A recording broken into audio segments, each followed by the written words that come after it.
Good afternoon and welcome to this Info Day session dedicated to the Horizon Europe 2026 calls of the mission The Soil Deal for Europe. I'm Henry Lange and I am the head of Unit F2, Research and Innovation in the Director General for Agriculture and Rural Development of the European Commission. I'm also the head of the Mission Soil Secretariat, and I will be your moderator for this session. It's a real pleasure for me to be here virtually with all of you today and to present to you the 2026 Mission Soil Work Program. So let's have a look at the program for this afternoon session, which is quite packed. So after a little warm-up and a brief update on the Mission Soil implementation, we will dive into each of the 7 topics for 2026. 3 blocks of topics will be presented to you, and after each block, we will have a Q&A session, a question and answer session. Now, before moving into the content, I would just like to explain to you some technicalities for this purely online session. So I would like to invite you to ask your questions during the presentations using Slido. You can either simply scan the QR code here in this slide, or you can go, as outlined on this slide, you can go to www.sli.do, insert hashtag EU Missions Info Days to join the event, and select the green room on a Soil Deal for Europe mission. And then something very important, I would like to request you to label your question with the topic number, with the correct topic number. So, for example, if you're interested in aspects related to the topic Horizon MIS 2026-05 Soil 01, monitoring soil health in practice, equipping stakeholders to sample, analyze, and interpret soil health indicators, then please put the number or the identifier soil 01 and then pose your question. This will help me attribute the question to the right person. Just a reminder, so before you write your question, please check whether the same question has perhaps already been asked by other people, and then you can upvote the question that you consider most interesting. After the session, if your question has not been answered, then please consider checking the available guidance and frequently asked questions on the EU funding and tenders portal. And if you don't find the answer there, you can submit your question to the Research Enquiry Service. And the Research Enquiry Service answers questions about all EU research programs.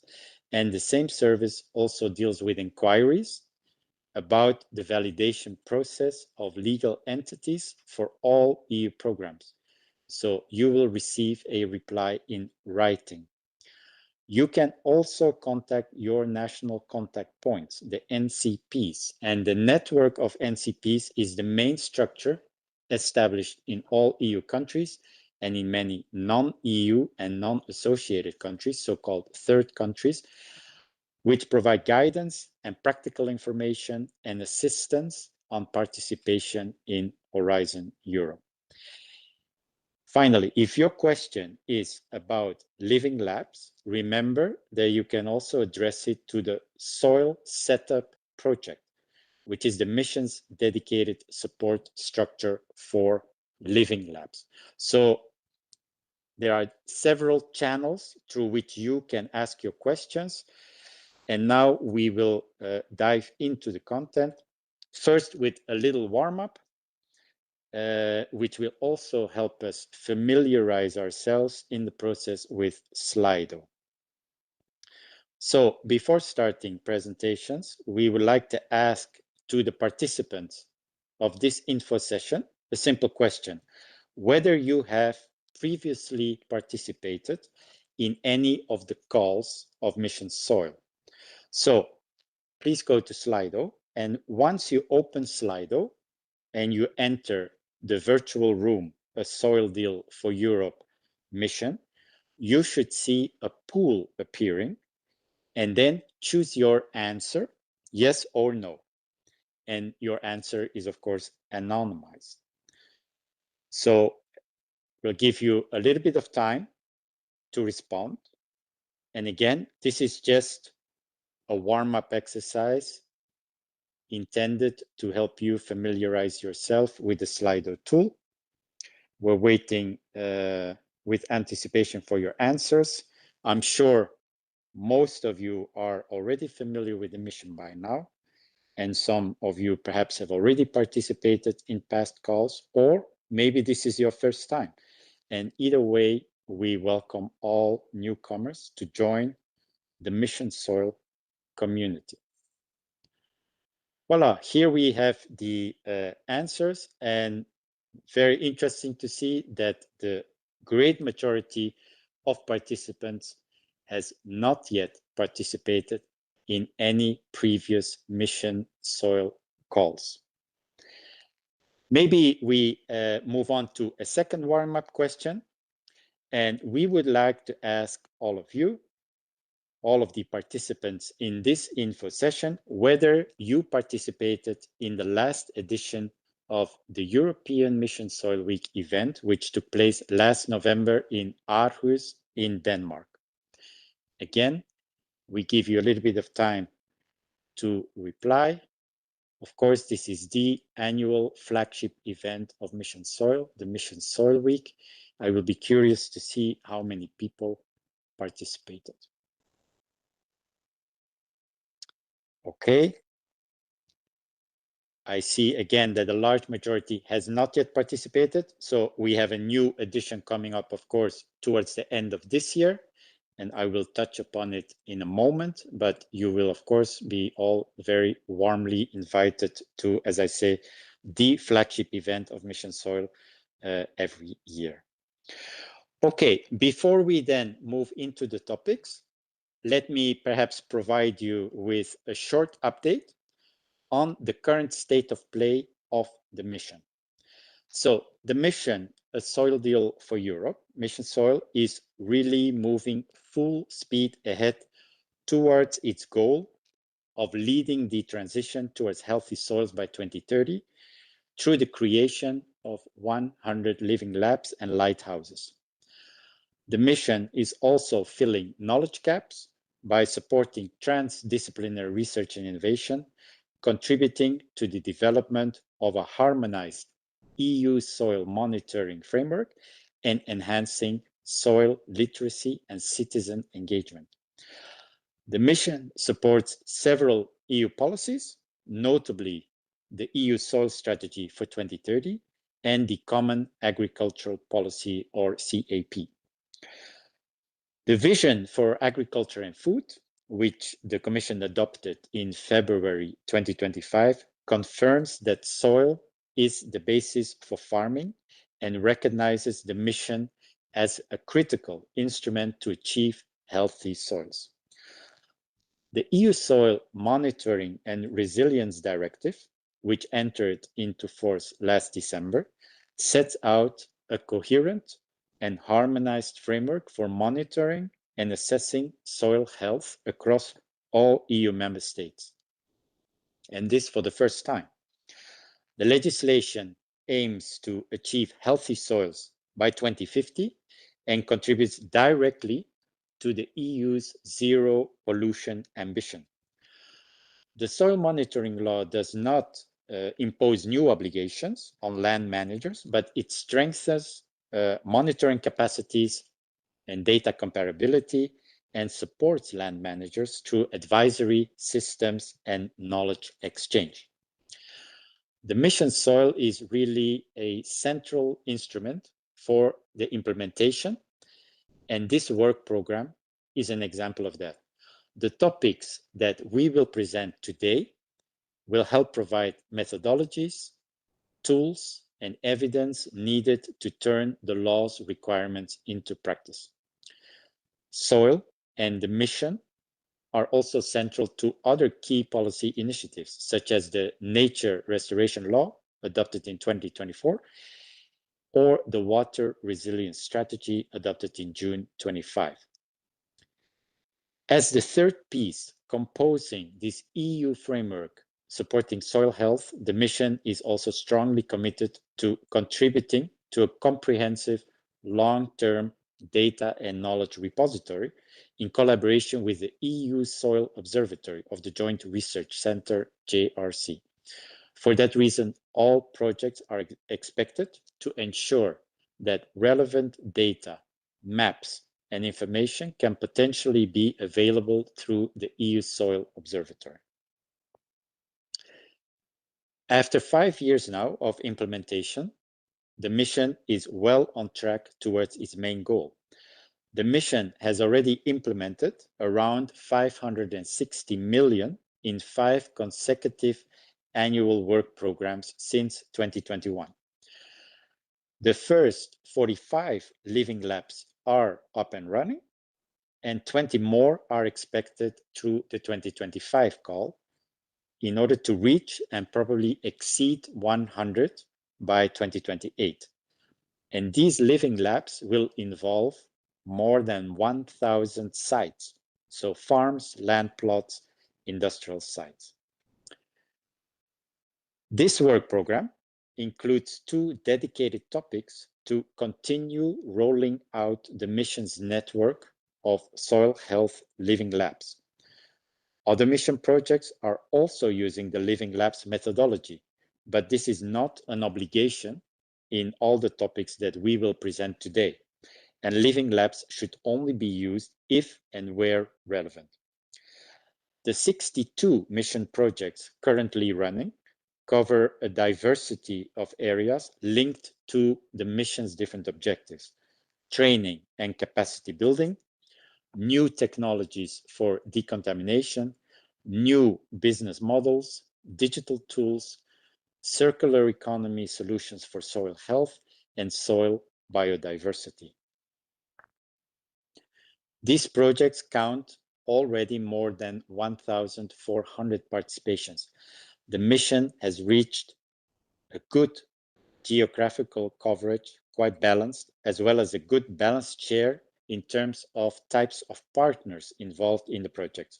So not only research organizations and universities, but also SMEs and other private for-profit organizations, civil society, and public organizations.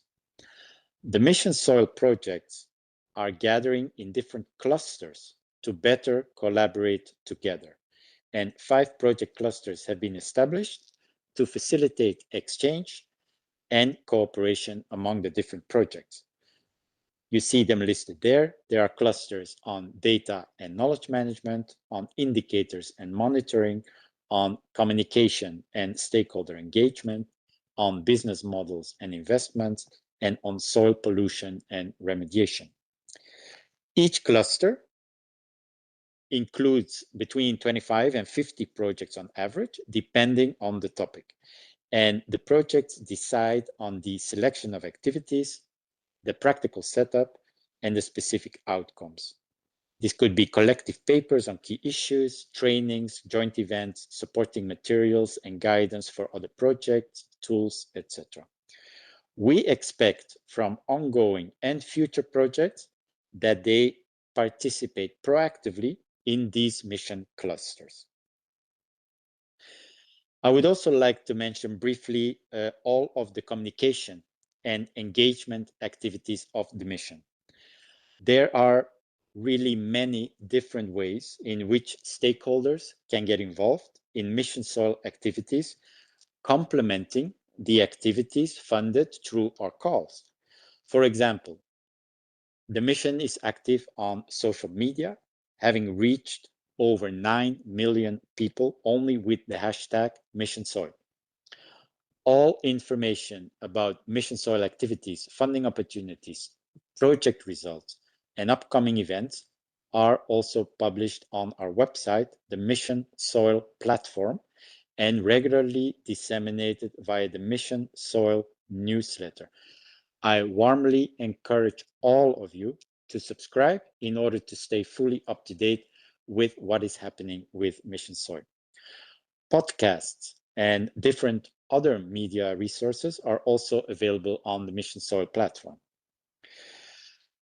The Mission Soil has also received significant attention and support from member states, from regional and local authorities, and raised an enthusiastic response from the community of practitioners and stakeholders. Around 3,000 individuals and organizations, which include regional and local authorities, NGOs, industry, universities, etc., from all across Europe have signed the Soil Manifesto already. If you have not done yet, I invite you to sign the Mission Soil Manifesto. Then you voice your support for the mission and its objectives. You will become part of a community of practice that stands up for the importance of soil health and cares for the future of European and global soils. You can be assured everyone, being an individual or a legal entity, can sign the manifesto with no legal obligations. I encourage you to stay tuned for updates on the confirmed dates of our next two events. We will have a conference dedicated to soil health business models and investments in June 26. So please follow all of our media channels for more information on that. And as I already mentioned, we have our annual flagship event, the European Mission Soil Week, which will take place in the last quarter of this year, most probably in Ireland. So with 300 participants in person and an additional 1,000 online, this event has really established itself as the go-to venue for the EU soil community to convene, to exchange on research results and good practices for soil health. The work program 2026 that we present today is a stepping stone in the mission's roadmap. Overall, the work program 26 has a budget of 101 million euros, comprising a total of 7 topics, including a joint call with Mission Climate Adaptation. And this budget of 101 million euro excludes an additional 12 million euro for other actions that are not subject to calls for proposals. The 2026 calls include more coordination and support actions, and also more innovation actions, and this is fully in line with the maturity of the mission and the need to deliver solutions closer to the market and the need to deliver real impact. Topics also have bigger budgets, and there are 2 expected projects per topic, except for the coordination and support actions, and this is also in line with the overall Horizon Europe approach. The work program includes 2 topics completing the network of living labs for soil health. I already mentioned that, by covering underrepresented regions and land uses. In this work program, additional efforts focus on contributing directly to the implementation of the new directive on soil monitoring and resilience in 3 different ways: via soil monitoring activities in practice for laboratories and land managers, 1. 2, more digital AI-based tools to provide advice to land managers, and 3, practices and solutions to build soil resilience to extreme weather events in collaboration with Mission Climate Adaptation. In this work program, the mission also addresses for the first time the One Health approach and the role of soil in human health. In 26, with a topic on antimicrobial resistance, and in 27, with a collaboration with the Cancer Mission, among others. Lastly, we aim at deepening the mission's international dimension. Specifically, we have a topic targeting Ukrainian soil. With your help, we are committed to equipping EU land managers, policymakers, and other stakeholders with practical tools, with innovative solutions to be more resilient and more sustainable. It's very important that proposals build on previous projects to create synergies and to multiply impact. You can see on this slide all topics, the full title, the type of action, the budget, and the number of projects expected per topic. In total, the single stage call has an overall budget of 33 million euros for 4 topics, which are expected to fund 6 different projects.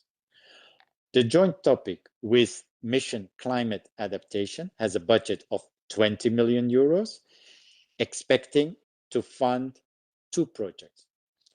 And the 2-stage calls have an overall budget of 48 million euros for 2 topics, and we expect to fund 4 projects.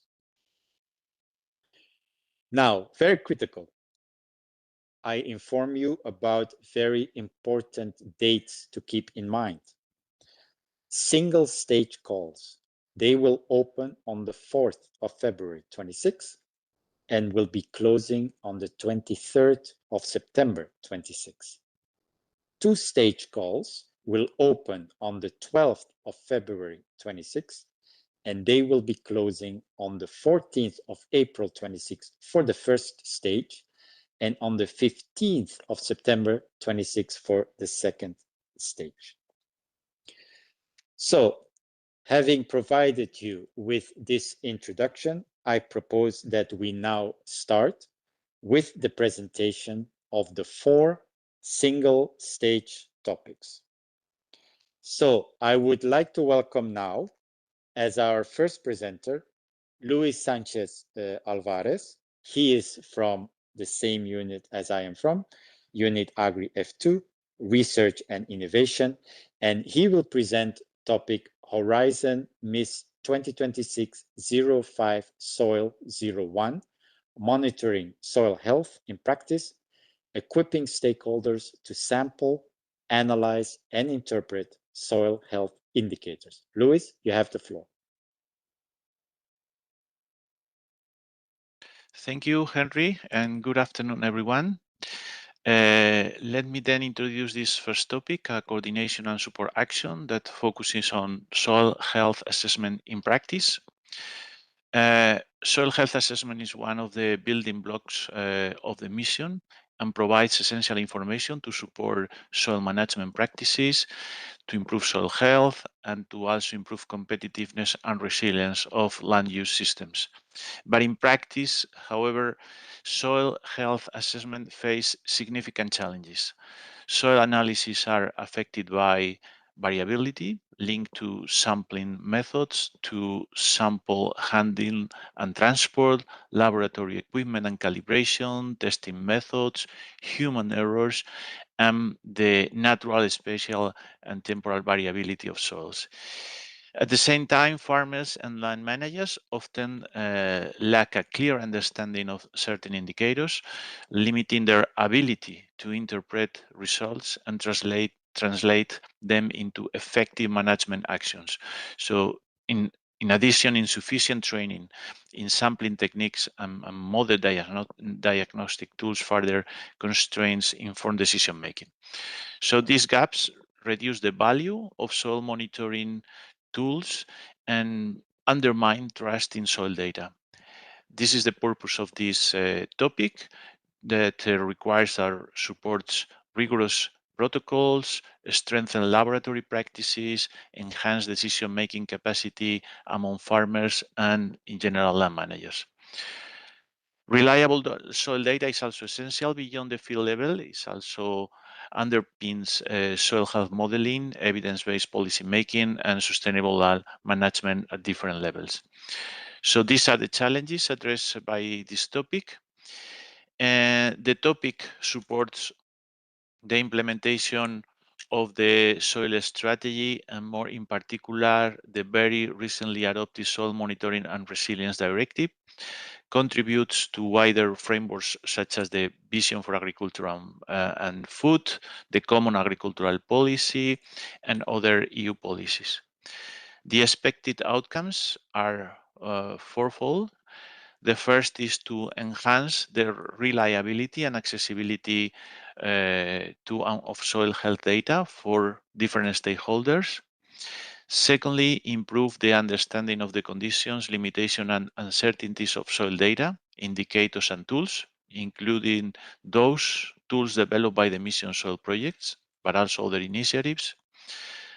Third, strengthen collaboration and interaction among stakeholders dealing with soil health data. And fourth, support the development of standards, norms, reference framework, and guidelines for soil sampling and monitoring. So in terms of scope, this topic is strongly practice-oriented. In addition, as said, coordination and support actions. So projects are expected to bring a wide variety of stakeholders together and strengthen their capacities through networking and training activities. They should also promote harmonized methods and protocols for soil sampling, soil analysis, and the design of soil health monitoring programs, helping reduce the already mentioned variability and uncertainty. Projects are also expected to support the integration of soil data from different sources, allowing information from field sampling combined with proximal and remote sensing, for example. Identify and promote practical tools, guidance materials, digital applications to support soil monitoring and management and interpretation of results. And finally, should also explore soil data sharing challenges in practice and work closely with standardization bodies, ensuring that emerging standards meet stakeholder needs and align with existing regulations. Results must be widely accessible, not only to beneficiaries of the network, and the project must ensure collaboration with other initiatives, including mission clusters, as mentioned before, Lucas Survey, the EU Soil Observatory, and the SoilWise project. The indicative budget is 5 million, supporting one project, one coordination and support action under a lump sum approach. Overall, this topic aims to build trust in soil data, improve its usability, and ensure that soil monitoring effectively supports policy objectives and sustainable land management in practice. Thank you. Many thanks, Luis. So I would now give the floor to Niels Brodars from JRC, Unit D1, Forest and Bioeconomy, and he will present the topic Horizon MIS 2026-05, Soil 02, Antimicrobial Resistance and Antibiotic Biosynthesis in Soils, Developing Key Understanding and Counteractive Strategies using a One Health approach. Niels, you have the floor. Thank you very much, Henri, and good afternoon to all of you. It's my pleasure to introduce you this topic on antimicrobial resistance and antibiotic biosynthesis in soils. This topic is important for us because soil biodiversity plays a major role in human, animal, and ecosystem health. But soils can also be a hotspot for antimicrobial resistance development. However, the driving forces for this are understudied, and our knowledge of antibiotic-related genes is currently limited. And so we think this project can be important for that. This topic will help progress, and that we'll see on the next slide, will help progress towards the objectives of the Mission Soil, the EU Soil Strategy for 2030, and the Zero Pollution Action Plan. But also it will help project towards the objectives of the European One Health Action Plan against antimicrobial resistance, as well as the Sustainable Development Goals. Regarding the expected outcomes, projects are expected to contribute to the following expected outcomes.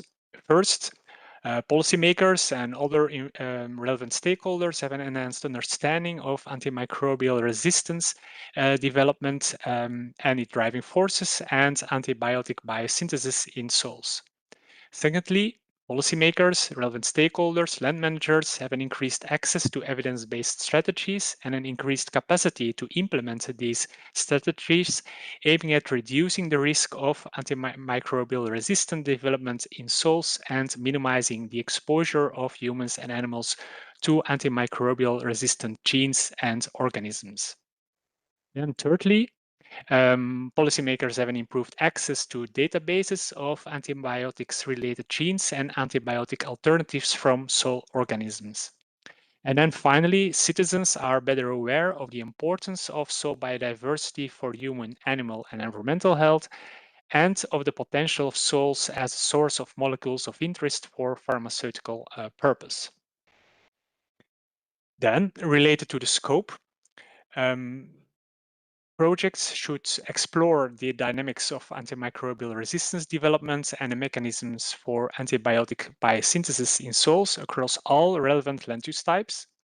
Secondly, projects should analyze the roles of soils in the transfer of antimicrobial resistant genes among organisms and among the different environmental compartments, and in the exposure of humans and animals to antimicrobial resistant genes. Thirdly, the project should expand databases of antibiotics-related genes and antibiotic alternatives from soil microorganisms. And projects should develop guidelines to policymakers and land managers so that they can better address the exposure of humans and animals to antimicrobial resistant genes and organisms, and that they can facilitate the discovery of new molecules of pharmaceutical interest. And then finally, projects should carry out communication and awareness raising activities so that citizens are better aware of the role of soil biodiversity in human, animal, and environmental health. The indicative budget for this topic is 40 million euros in total for 2 projects. And then finally, I want to touch on a few important points. First thing is that we believe that an interdisciplinary approach is very important for this topic, bringing together life sciences, environmental sciences, health sciences, and veterinary sciences, because an interdisciplinary approach will be needed to reach all these expected outcomes. Secondly, we also find it very important that a collaboration is set up with the European Partnership One Health Antimicrobial Resistance, which is funded under Horizon Europe Cluster Health, with the code listed on the slide. And then finally, a collaboration with the EU Soil Observatory, as well as with other Mission Soil projects, will also be very important. Thank you for your attention. Many thanks, Nils. Then I would now give the floor to Jelena Vidovic from Unit Agri F2 Research Innovation, and she will present the topic Horizon MIS 2026-05 Soil 03, enabling user-centered and open innovation initiatives to enhance soil health in Ukraine. Jelena, you have the floor. Thank you, Henry, and good afternoon to everybody. It is my pleasure to present to you today the topic enabling user-centered and open innovation initiatives to enhance soil health in Ukraine. The purpose of this topic is to strengthen research innovation ecosystems and to build capacities for participatory R&I approaches, which would allow for effective cooperation between research, practice, and policy to tackle soil health challenges in Ukraine arising from military actions, but also from other indirect pressures. When it comes to policy, the activities under this topic are expected to contribute to meeting the objectives of the EU Soil Strategy for 2030, to the EU Biodiversity Strategy, to soil monitoring law, and to the overall EU efforts towards Ukraine long-term reconstruction. Project results are expected to contribute to all expected outcomes. Firstly, strengthened research innovation ecosystems and enhanced capacities for participatory RNI approaches, which resemble in their characteristics to Mission Soil Living Labs. So for participatory, interdisciplinary, and transdisciplinary research innovation approaches, which allow for effective cooperation between research practice and policy to tackle soil health challenges in Ukraine arising from military actions and from other pressures. Secondly, increased uptake and application of soil-related and practice-oriented knowledge by all relevant stakeholders, like, for example, farmers, foresters, land managers, local authorities, and so on. And finally, the third expected outcome is increased awareness among policymakers of local needs and constraints regarding soil health, sustainable management practices, and innovative technologies to address soil degradation, including the one arising from military activities. And we can move to the scope. The project is expected to map and identify relevant stakeholders, but also relevant EU initiatives, projects, and knowledge innovation systems in Ukraine. Also, the project is expected to identify and analyze research and innovation ecosystem challenges, gaps in knowledge, skills, and competences needed for research innovation, in particular to those dealing with soil degradation and soil health issues arising from the impact of military activities. In addition, the project should explore potential synergies with previously identified initiatives and projects. Based on this mapping and based on this analysis, the project should provide a skills development and knowledge transfer strategy, which would focus on two main areas. First is the ability of stakeholders to participate and contribute to participatory interdisciplinary research innovation approaches, and secondly, to soil-related knowledge, in particular generated under the Mission Soil. Further on, the project should support relevant actors with capacity building and knowledge transfer activities following this defined strategy through different activities like twinning, trainings, workshops, conferences, events, field trips, and so on. The project should also create regional knowledge hubs that serve as platforms for networking, collaboration, and further exchange of soil-related knowledge, practices, and skills, while ensuring synergies with other existing similar initiatives in Ukraine. And finally, it should provide recommendations to relevant stakeholders on sustainable management practices and innovative technologies to improve soil health. Indicative budget is 5 million per project, and there will be in total one project funded through a lump sum grant. One final remark is that the project and proposals are encouraged to collaborate with other projects, especially under the Mission Soil, like, for example, support structure for Mission Soil Living Labs, but also other relevant mission projects, and the project that will be funded under the call that you can see on the screen that concerns bioremediation of Ukrainian ecosystems contaminated by conflicts. And with this, I would like to thank you for your attention. Many thanks, Yelena. And then we return to Louis from Unit Agri F2, Research and Innovation, and he will present topic Horizon MIS 2026-05 Soil 04, leveraging long-term field experiments and other data sets to develop AI-ready decision support systems for sustainable soil management. Louis, you have the floor. Thank you again. Let me start by briefly recalling what we mean by long-term field experiments, or LTEs. Are experiments that monitor soil or crop properties and their different management practices and climate conditions over a long period of time, normally at least 20 years. They are typically owned and managed by public research institutions. These experiments provide unique insights into soil health. They allow us to observe long-term trends, delayed responses, cumulative effects that short-term studies cannot capture. For this reason, we consider these LTEs critical infrastructure for soil research.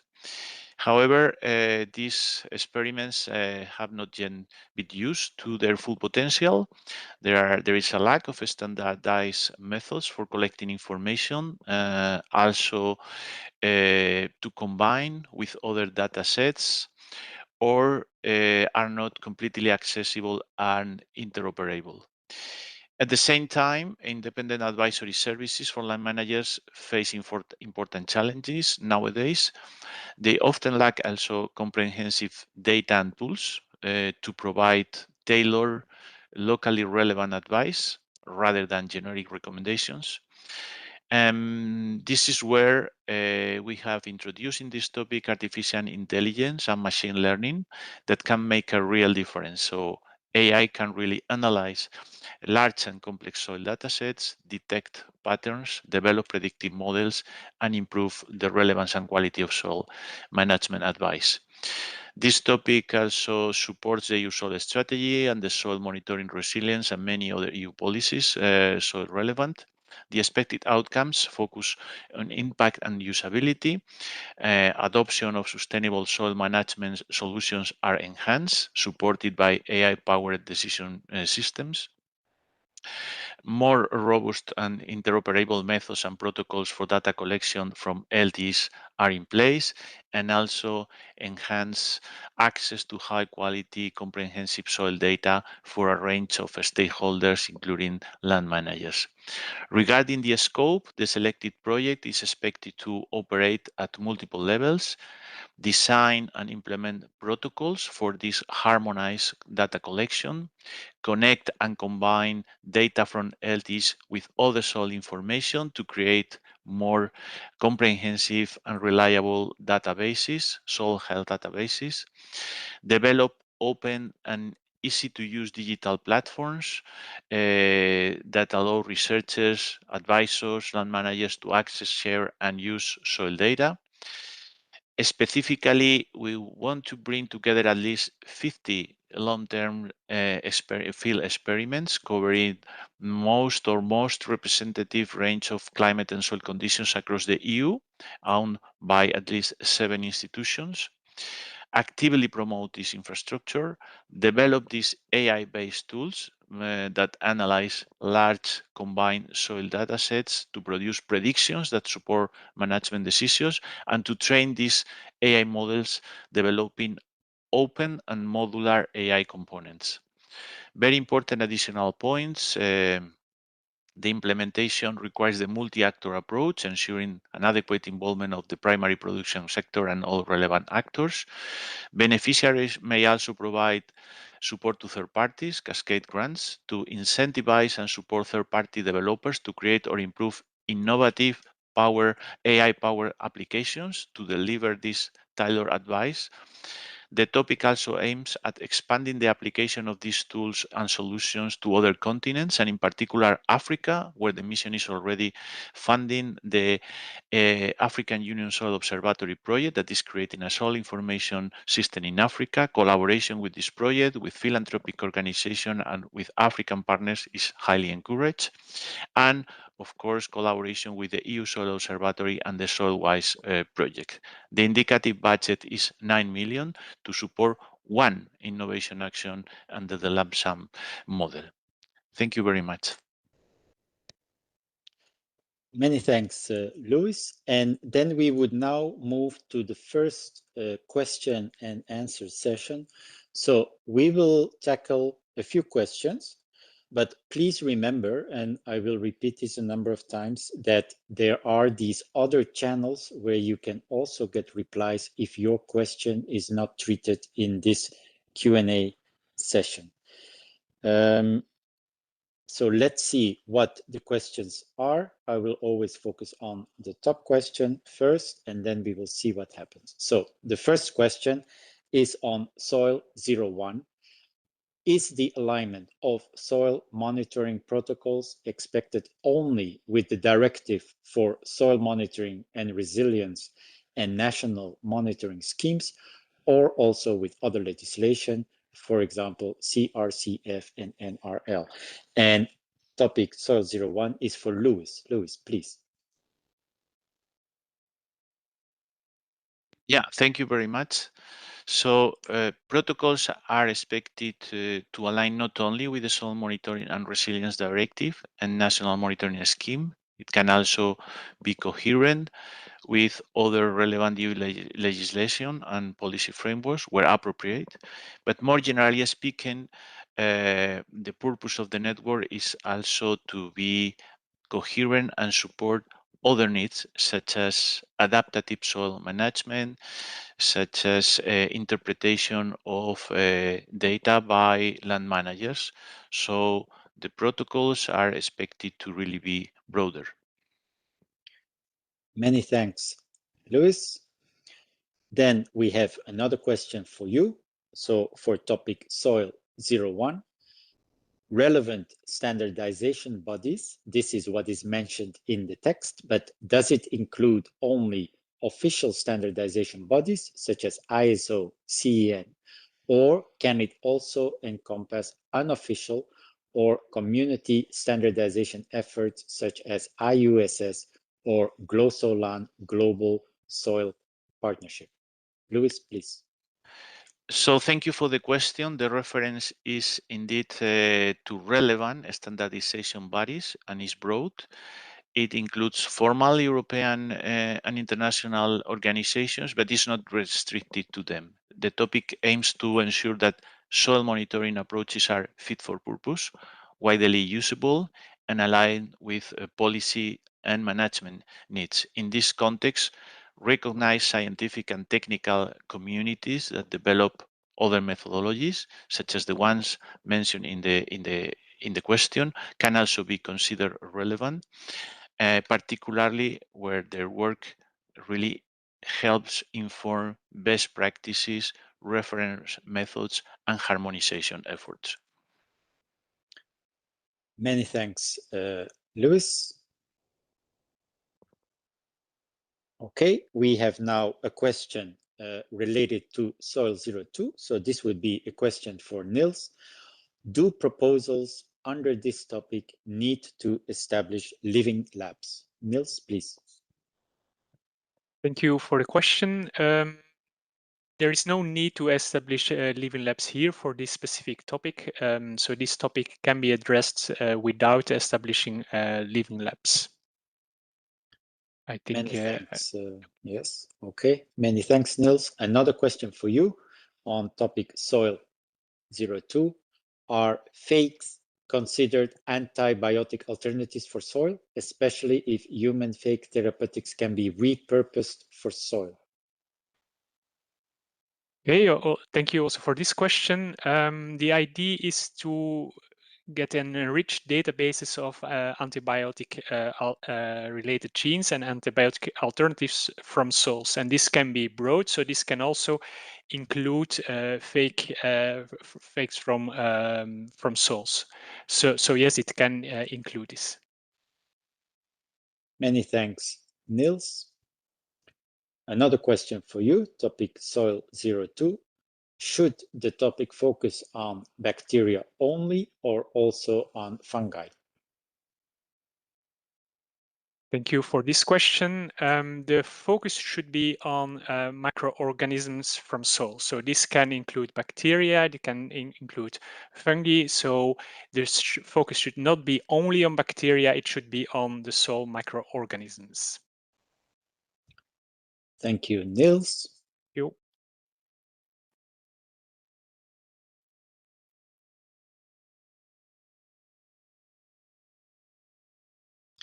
Then we have a question on topic Soil 03. How should proposals address the uncertainty about areas without ongoing or active military actions? And given, of course, that these areas may change over the coming years when planning activities. Yelena, this is a question for you, please. Thank you for this question, because indeed the safety of all participants comes first. So this should be addressed in the risk assessment part of your proposal, where you could elaborate on the risks, potential risks, and also propose mitigation measures. For example, if you're planning a desk research or capacity building activities, then you could propose already alternative venues or alternatives in general to organize these planned activities. Thank you. Thank you, Yelena. Another question for you. Do we need to establish living labs in Ukraine? Thank you also for this question, no, there is no need to establish a living lab in Ukraine. This is a coordination and support action, and the objective is to strengthen research innovation ecosystem and to build capacity, as mentioned previously in the presentation. Thank you. Many thanks.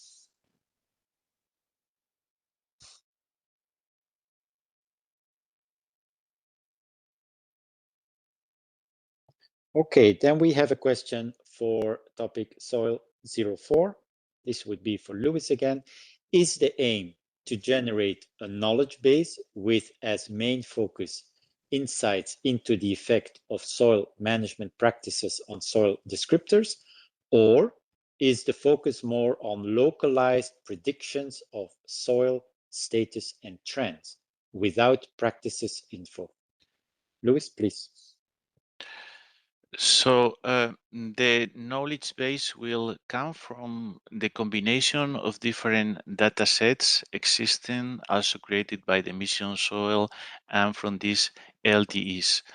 When it comes to the AI application, the aim is to combine both, but with a clear focus on localized predictive decision support. Thank you, Lewis. We'll see for the next question.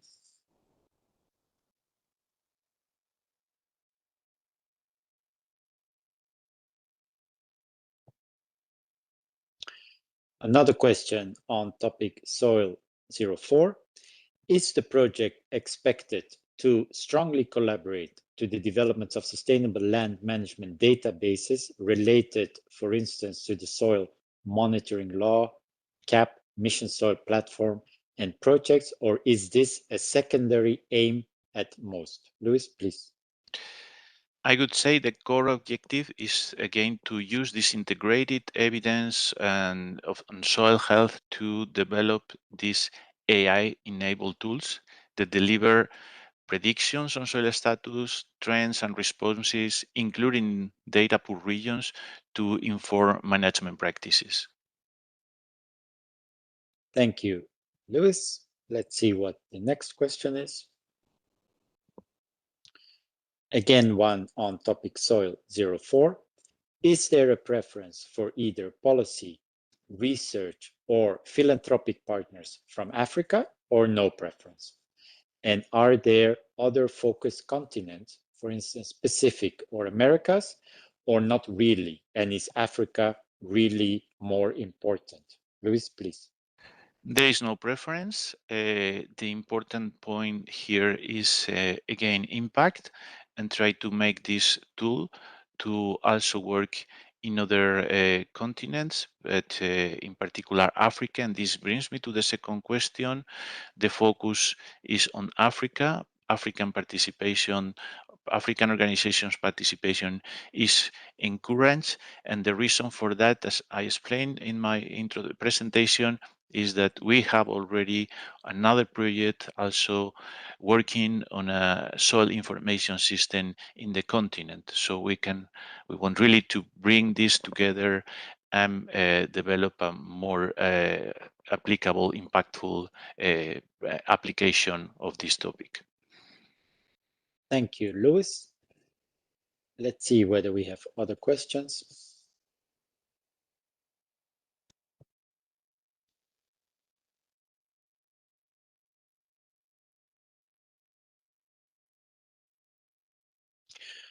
Okay, we're also a bit running out of time now for this Q&A session. So I propose that we move on, and I would propose that we go to the next topic, and I would give the floor then to Mariana Paulino, who is from Unit Agri F2, Research and Innovation. And she will present the topic Horizon MIS 2026-06 Klima Soil, joint demonstration of solutions to build soil resilience to extreme weather events and support food security. So please note that this topic has also been presented by the Mission Adaptation to Climate in their own session this morning. Mariana, you have the floor. Thank you, Henry, and good afternoon to everyone. Indeed, as you mentioned already, the topic was already presented this morning, and it's important to underline that it's a joint demonstration of solution because, as we know, it's very important to develop a scaling up practical solution to enhance soil resilience to extreme weather events and also to climate adaptation. Why that? Because as we are all aware, unfortunately, the extreme weather events like drought, heavy rainfall and flooding are becoming more and more frequent and widespread and severe. And they pose significant threat not only to the soil health, but also to agricultural productivity and food security in general. That's why we have this innovation action. And if we can go to the next slide. Yes, indeed. As regard the policy context, like the other topic, we can see that this is really linked to the EU Vision for Agriculture and Food, and also to the EU Soil Strategy for 2030, and also to the implementation of the very recent Soil Monitoring Law, and the EU Adaptation Strategy, and the EU Water Resilience Strategy, and also to several other policy of the European Union. What we expect as an outcome of from this topic, we expect to have enhanced monitoring of soil at subnational level, for example, a region or a municipality level, leading improved soil resilience against extreme weather. And in particular, it's important to have focus on the soil capacity to recover from flood, but yes, and extreme weather event in general. Another expected outcome is the adoption of specific soil management practices and solutions that can improve soil health and can promote sustainable land management, strengthening the overall resilience of agricultural system to current and future climate extreme events. And we can then pass to the scope. Yes, under the scope of this particular topic, we propose to develop and scaling up practical solutions to enhance soil resilience, but also to strengthening soil resilience at farm and landscape level, considering also the context, and also to create a framework that suits different pedoclimatic conditions and region, with aim to ensure best approach that are put in place to maintain, in fact, food security and promote sustainable farming practice. Yes, we have also in the scope the need to develop, test and demonstrate a range of solutions, including agroecology or nature-based solutions that can improve the soil resilience. And it's also very, very important to disseminate good practices to key stakeholders and practitioners, and also to develop and deploy integrated transdisciplinary framework to facilitate the replication and the scale up of the above solution. So as we can see, in fact, the focus is not only in developing the solution, but also in verify that these solutions are applicable from a practical point of view, and also to ensure that not only they are applicable, but it's also possible to replicate the applicability in different pedoclimatic conditions.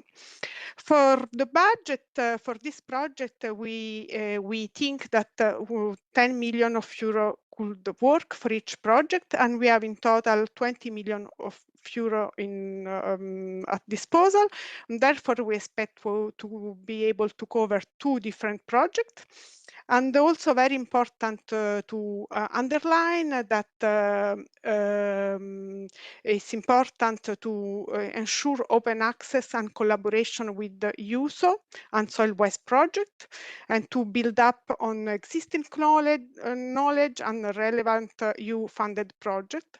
And last but not least, it's very important that in this topic the applicant must take place, the project itself must take place in the territory of at least 3 different regional or local authority in 3 different member states or in 3 different member states. And also that in the project itself, we should already identify at least 3 replicating regional or local authorities. And with that, I think that the presentation is concluded, and I give back the floor to Henry. Thank you. Many thanks, Mariana. And that brings us to the second Q&A session.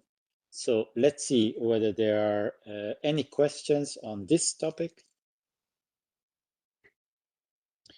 Okay, here we have a question. Do we interpret correctly the topic requirement that 3 different regional or local authorities are absolutely needed? Mariana, please. Yes, thank you for this question. Yes, indeed, it's right that the 3 different regional or local authorities are needed because this is one of the eligibility criteria. So we have a must in the work program, and in particular for the project, we need to have at least 3 different regional or local authority in 3 different member states. Many thanks, Mariana. Let's see whether there are any other questions on this. Okay, if not, it seems things are pretty clear at this stage. So then I would propose that we go back to the presentation of the next topics, and I would give the floor back to Jelena, who will present the topic Horizon MIS 2026-05 Soil 01 2-stage. Living labs to enhance soil health in alpine and Atlantic biogeographical regions. Jelena, please. Thank you, Henry. So I will present you this topic, which is a research and innovation action, and its objective is to respond directly to the overarching mission goal to set up 100 living labs and lighthouses to lead the transition towards healthy soils by 2030. When it comes to broader policy, the activities under this topic are expected to contribute to common agriculture policy, to the EU biodiversity strategy, to the EU soil strategy for 2030, to the soil monitoring law, and finally to communication boosting biotechnology and biomanufacturing. The project results are expected to contribute to all the following expected outcomes, starting with enhanced capacities for participatory, interdisciplinary and transdisciplinary research innovation to co-create and co-implement economically viable soil health solutions. Secondly, improved soil health monitoring and increased availability of high-quality standardized soil data at local and regional levels. Then increased availability of practice-oriented knowledge for land managers and land users, leading to better adoption of effective soil health solutions in diverse contexts.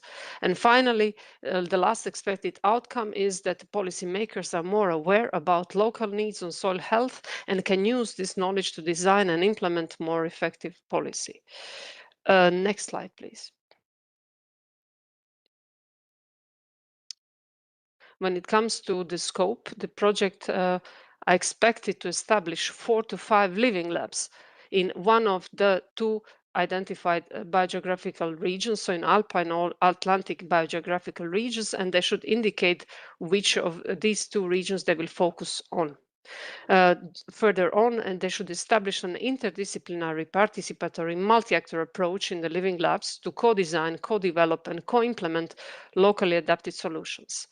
The project should establish for each living lab a baseline of the soil health conditions to allow for monitoring improvements of soil health, but also to allow an accurate co-assessment of the changes in the different sites over time. And this should be the basis for this should be the set of soil health indicators, descriptors that are mentioned in the soil monitoring law. Moving on, the next point on the scope is assess and demonstrate the technical, social, economic, cultural, and environmental viability of proposed solutions, as well as their potential scalability and transferability to other contexts and conditions. And the project should identify high-performing sites that may be converted into lighthouses, and this can be done either at the proposal stage or later on. And finally, it should propose strategies to ensure the long-term sustainability of established living labs beyond the Horizon Europe funding. And this concerns identification of business models and actions that involve mix of public and private funding. The indicative budget is 12 million per project, and there will be 2 projects funded. And lastly, I would like to emphasize again that the majority of living labs must be within the identified biogeographical region. Balanced portfolio will be used in order to ensure that both regions are covered by the 2 projects. The project, I suppose, should use multi-actor approach, so involve all relevant stakeholders throughout the entire project, so in co-creation, co-development, co-implementation, and demonstration of developed solutions.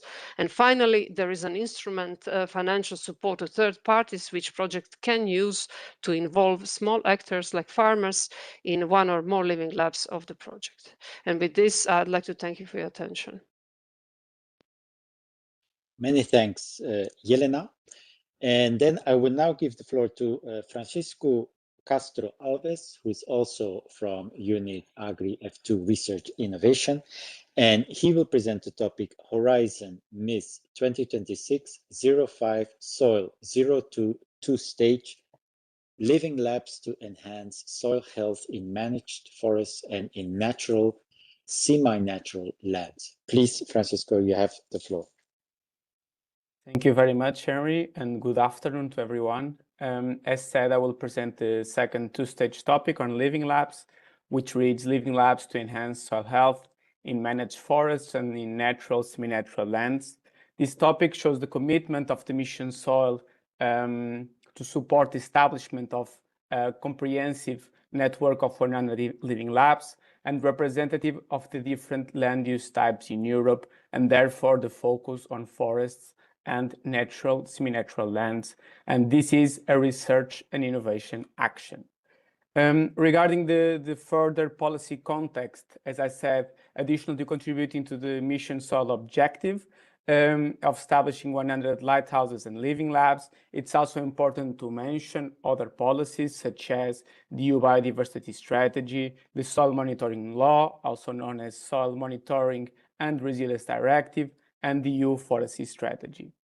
In terms of expected outcomes, enhanced capacities for participatory research and innovation to co-create and co-implement economically viable soil health solutions, improved soil health monitoring, and here focused on increased availability of high quality and standardized soil data, increased availability of practice-oriented knowledge for land managers as well as land users, and last but not least, very important, the link to policy, the feedback to policy, ensure that policymakers are more informed about needs on soil health and therefore will be able to design and implement more effective policies.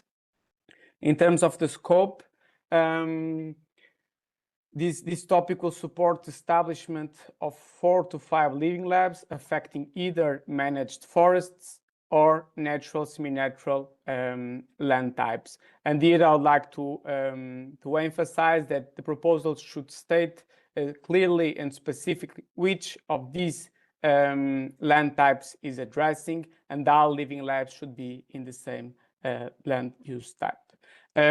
Should we also explain the rationale of collaboration within and among living labs to allow cross-fertilization? Second point, to establish interdisciplinary multi-actor approach in the living labs, again, to co-design, develop, and implement locally adapted solutions.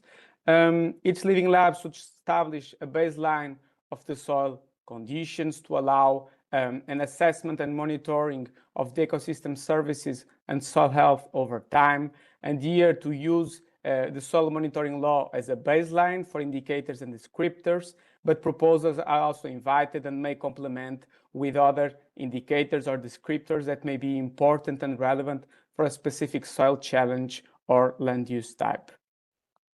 Assess and demonstrate the viability of the proposed solutions, as well as the scalability and transferability, and identify high-performing sites that may be converted into lighthouses at proposal or later stages. And here they need to engage with the Soil Health Project, so the umbrella project supporting our Living Labs that will be able to assess and label the site as a lighthouse. Lastly, to propose strategies to ensure the long-term sustainability of the Living Lab beyond Horizon Europe funding, for example, with new business models. In terms of indicative budget, there are 24 million available in total, with an indicative 12 million per project. To close, highlighting again, very important, proposals must focus on one of the two types and clearly state which one. Within the evaluation process, there will be a balanced approach. So additionally to the ranking and to the score, we'll make sure that there will be one project per land use type, given of course that they fulfill all the thresholds.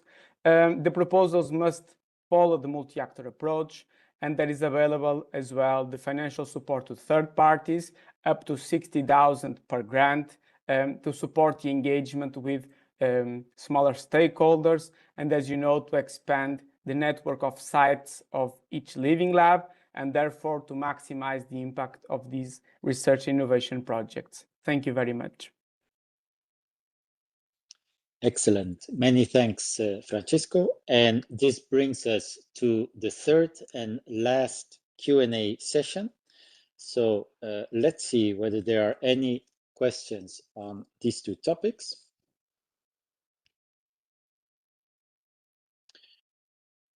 Okay, first one on soil 01 two-stage implementation. How do we justify in the proposal that small actors can be involved in Living Labs through FSTP without a call for proposals? Shall those third parties be named in the proposal?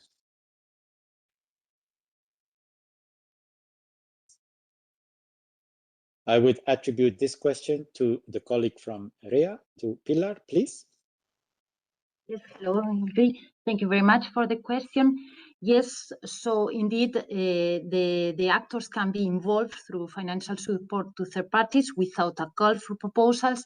And the way to indicate or to justify this is indicating these third parties in the annex of the financial support to third parties that has to be submitted together with the proposal. Thank you. Let's see whether we have any other questions that we could reply to. On soil 01 to stage. So this is a question for Jelena. If the majority of the Living Labs should be either in the Alpine or in the Atlantic biogeographical region, what about the other Living Labs? Could they be in any other biogeographical region different than Alpine or Atlantic? Please. Thank you. Yeah, thank you for this question. Indeed, yes, the other Living Labs can be situated, located outside the two biogeographical regions, provided that it's well justified in terms of identified soil health challenges. Thank you, Jelena. Let's see whether we can move to a following question. Okay, another question for Jelena. Would it be possible to involve farmers in charge of the sites in the Alpine Living Labs through subcontracting, or is it preferred to involve them through financial support to third parties, FSTP? Yes, thank you for this question. Indeed, you have this instrument, financial support to third parties, which is explicitly there to involve small actors. As for the subcontracting, I believe it can be used only for activities that go beyond the competencies of beneficiaries. But if colleagues from the agency would like to complement, please go ahead. But in principle, you please use financial support to third parties to involve small actors. Thank you. Yeah. Yeah, no, just to complement, yeah, indeed, financial support to third parties is the preferred instrument when you are going to reach small actors, because it's the easy way to involve them, but subcontracting is not excluded. So you can also include subcontracting if the type of activities justify this. So you have to always consider which type of activity will be implemented and which are the actors that you will want to engage, and in this case then select and go for FSTP or go for subcontracting. Many thanks, Yelena, and many thanks, Pilar. Let's see whether we have another question.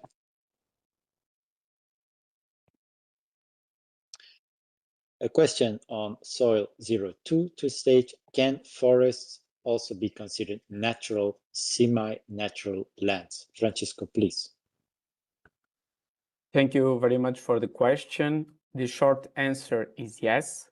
So if we are talking about unmanaged forests, so forests in which human activity does not take place, they are considered natural or unmanaged forests, and therefore falling under natural and semi-natural lands. So to answer the question, yes, there are of course other examples of natural semi-natural lands that you can use, such as grasslands, heathlands, and others. But to reply to the question, yes, forests can be considered. Thank you very much. Let's see whether there are any other questions. Okay, another question on soil 02 to stage.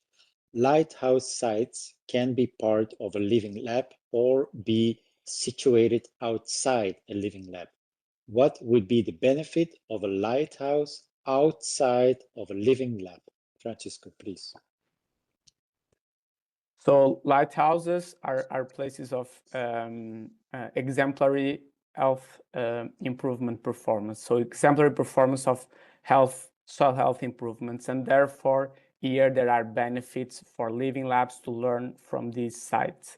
The fact that the lighthouse may be outside a living lab may not exclude the fact that the lighthouse is working in the same soil challenge, for example, or established within the same land use type, and therefore the knowledge, this exemplary knowledge in the form of solution of or practices that is developed within the lighthouses is relevant for a specific living lab. So the goal here of including lighthouses that are outside living labs is not to limit, but rather to allow knowledge integration to build up and to better contribute to achieve the mission soil objectives. Thank you. Many thanks, Francisco. Let's see whether there are any other questions.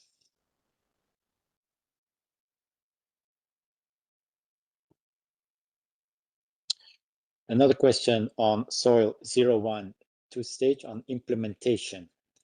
FSTP without a call. If we indicate the third parties in the annex of FSTP, can we later also involve third parties that were not named in the annex? Pilar, is that a question you could handle, please? Thank you. Yes, thank you. Yeah, so yes, they can be included. So other actors can be included in the financial support to the parties without a call, but only up to the signature of the grant agreement. So if later, then they have to be included through the mechanism of financial support to third parties with a call. Many thanks, Pilar. Let's see whether there are any other questions.